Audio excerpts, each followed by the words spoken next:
हरिनगर नाम के एक गांव में मोहन और उसकी बेटी रमा रहते थे।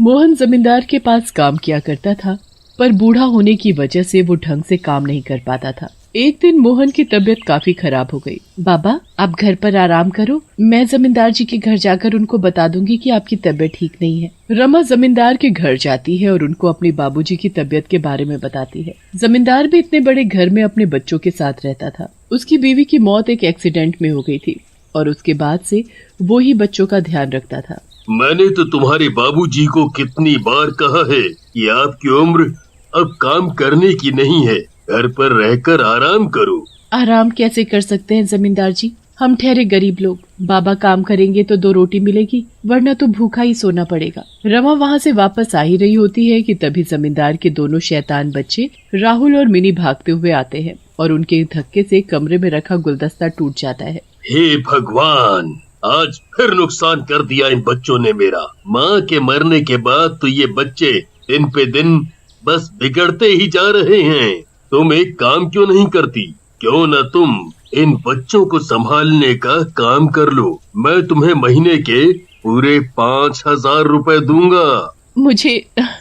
मुझे समझ ही नहीं आ रहा मैं आपका कैसे धन्यवाद करूं। मैं तो बहुत ही परेशान थी कि अब मेरा और बाबा का क्या होगा, पर आपने तो हमारी सारी मुश्किल ही दूर कर दी। मैंने कुछ नहीं किया, बल्कि इन बच्चों को संभाल कर तुम मेरी बहुत मदद करोगी। अगले दिन से रमा जमींदार के घर नौकरी करने जाने लगती है। वैसे तो बच्चे बड़े ही शैतान और उद्यमी होते हैं, पर फिर भी वो बच्चों का अच्छे से ध्यान रखती है। वो बच्चों को इतना प्यार करती है कि धीरे धीरे बच्चे उससे बहुत घुल मिल जाते हैं। रमा रोज सुबह बच्चों के उठने से पहले जमींदार के घर पहुंच जाती और बच्चों को सुलाकर ही अपने घर वापस लौटती। सब बहुत अच्छा चल रहा होता है। एक रात रमा को घर लौटते वक्त काफी देर हो जाती है, इसलिए वो छोटे रास्ते से घर आने लगती है। रास्ते में एक जंगल पड़ता है जिसमें एक बहुत पुराना खंडहर होता है और उस खंडहर में एक चुड़ैल रहती है। वो चुड़ैल दुनिया की सबसे शक्तिशाली चुड़ैल बनना चाहती थी, जिसके लिए वो एक शैतान की पूजा करती थी। अमावस की उस रात जब चुड़ैल खंडहर में उस शैतान की पूजा कर रही होती है,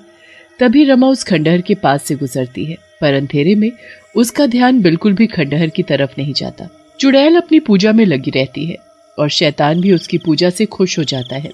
मैं तुम्हारे इतने दिन की पूजा से बहुत खुश हूँ। बताओ, तुम मुझसे क्या चाहती हो? हे शैतान, आप दुनिया में सबसे शक्तिशाली हो। मैं भी चाहती हूँ कि मैं इस दुनिया की सबसे शक्तिशाली चुड़ैल बन जाऊँ। आप मुझे बस ये बताओ कि मुझे सबसे शक्तिशाली चुड़ैल बनने के लिए क्या करना पड़ेगा? तुमको अब आने वाली अमावस तक 51 बच्चों को यहाँ मेरे पास लाना होगा और उनकी बलि देनी होगी। उसके बाद उन सब बच्चों का खून एक कटोरे में भरकर मुझे चढ़ाना होगा। जब मैं उस खून को पीऊंगा, तब मैं तुम्हें वो शक्तियाँ दूंगा जिससे तुम दुनिया की सबसे शक्तिशाली चुड़ैल बन जाओगी। क्या ऐसा करने से सच में मैं दुनिया की सबसे शक्तिशाली चुड़ैल बन जाऊंगी? हाँ, पर बिल्कुल ध्यान रहे, पूरे 51 बच्चे अमावस की आने वाली रात तक यहाँ होने चाहिए, तभी ये मुमकिन है।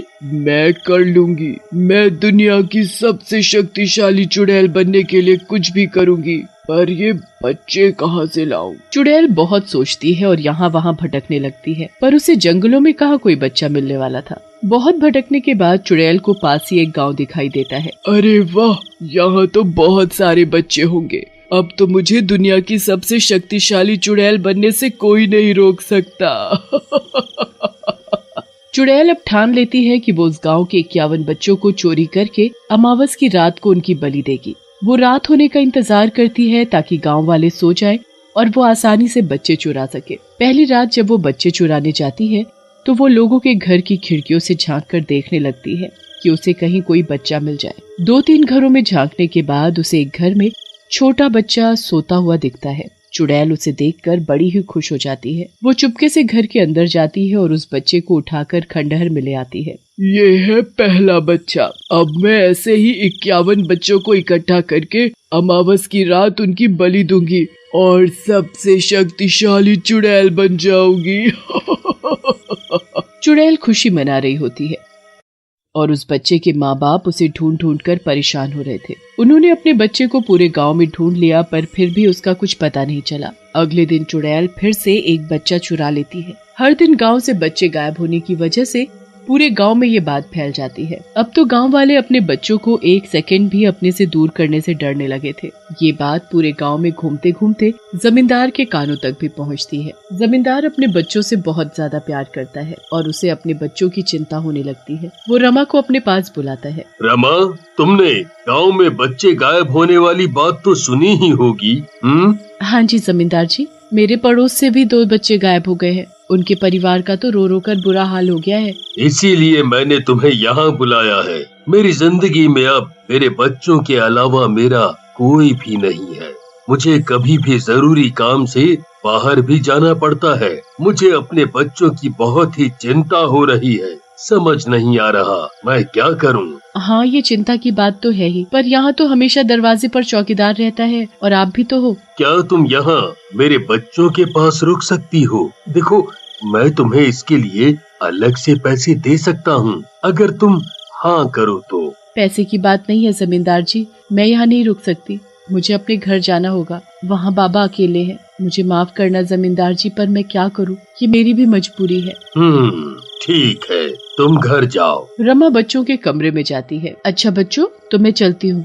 तुम डरना मत और अपना ध्यान रखना, ठीक है? मैं कल आऊंगी। आंटी, आज आप यहीं रुक जाओ ना, हमें बहुत डर लग रहा है। Please aunty. नहीं बच्चों, मैं यहाँ नहीं रुक सकती। बच्चे बहुत डरे हुए होते हैं और वो रमा को छोड़ते ही नहीं। रमा उन बच्चों को बिस्तर पर लिटा कर सुलाने लगती है ताकि उनके सोने के बाद वो भी अपने घर जा सके। कुछ ही देर में बच्चे सो जाते हैं, पर बच्चों के साथ साथ रमा की भी आंख लग जाती है।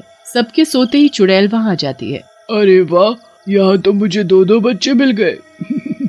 मजा ही आ गया। चुड़ैल एक हाथ में राहुल और दूसरे में मिनकी को उठा लेती है, पर तभी राहुल का हाथ पलंग पर रखे एक खिलौने पर लगता है और खिलौना नीचे गिर जाता है। खिलौने की आवाज सुनकर रमा की आंख खुल जाती है। वो सामने चुड़ैल को देखकर जोर जोर से चिल्लाने लगती है, चुड़ैल, चुड़ैल बचाओ, बचाओ। चुड़ैल रमा को चिल्लाते देख वहाँ से बच्चों को लेकर भाग जाती है। रमा चुड़ैल के पीछे पीछे भागती है। चुड़ैल भागते भागते जंगलों में निकल जाती है और उसके बाद वो कहीं गायब हो जाती है। रमा को कुछ समझ नहीं आता कि वो क्या करे। वो जल्दी से जमींदार के पास जाती है और उनको सारी बात बताने लगती है। मैंने बहुत कोशिश की जमींदार जी, पर मैं बच्चों को नहीं बचा पाई। वो तो एक चुड़ैल थी, उससे लड़ना मेरे बस की बात नहीं थी। हे भगवान, अब मैं क्या करूं? जाने वो कहाँ ले गई होगी मेरे बच्चों को, और उनके साथ पता नहीं क्या करेगी। सबसे पहले हमें गांव वालों को इकट्ठा करना चाहिए और उनको भी बताना चाहिए कि गांव से जो भी बच्चे गायब हो रहे हैं वो एक चुड़ैल का काम है। हम अकेले कुछ भी नहीं कर पाएंगे। जमींदार और रमा रात को ही गांव वालों को इकट्ठा करते हैं और उनको सारी बात बताते हैं। हे भगवान, अब हम क्या करेंगे? अब उस चुड़ैल को हम जंगल में कहाँ ढूंढेंगे? और अगर मिल भी गई तो उससे अपने बच्चे को वापस कैसे लाएंगे? अरे भाऊजी, आप तो ये सोचो कि हमें पता चल गया कि हमारे बच्चे कहाँ हैं, वरना तो हमें कभी पता ही नहीं चल पाता कि ये एक चुड़ैल का काम है। हाँ, ये भी बात ठीक है, पर अब हमें देर नहीं करनी चाहिए और जल्दी उस चुड़ैल को ढूंढकर उससे अपने बच्चों को वापस लाना चाहिए। रमा, जमींदार और गांव के कुछ और लोग मिलकर जंगल में उस चुड़ैल को ढूंढने निकल पड़ते हैं। बहुत देर ढूंढने के बाद जमींदार को एक खंडहर में रोशनी आती दिखती है। अरे, ये रोशनी कैसी है? चलो चलकर देखते हैं। सब लोग चुपके से खंडहर के पास जाते हैं और देखते हैं कि चुड़ैल ने उनके बच्चों को कैद कर रखा है। ये शैतान, देखो, मैं पूरे 51 बच्चों को लाई हूँ। अब जैसे ही आसमान में पूरा चांद आएगा, मैं इन बच्चों की बलि देकर आपको इनका खून दे दूंगी और फिर आप मुझे दुनिया की सबसे शक्तिशाली चुड़ैल बना देना। हे भगवान, ये तो इन बच्चों की बलि देने वाली है। हमें जल्द ही कुछ करना होगा। पर हम क्या करें? हम इस चुड़ैल का मुकाबला नहीं कर पाएंगे। मैं समझ गई हूँ मुझे क्या करना है। आप सब बस यहीं रहना। रमा चुपके से अंदर जाती है। चुड़ैल बच्चों को लाइन लगाकर बैठा रही होती है और उसका ध्यान बिल्कुल भी रमा पर नहीं जाता।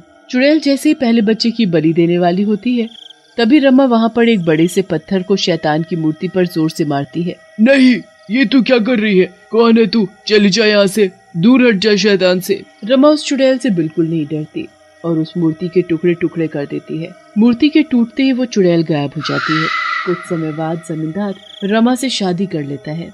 रमा और बच्चे हमेशा साथ रहते हैं।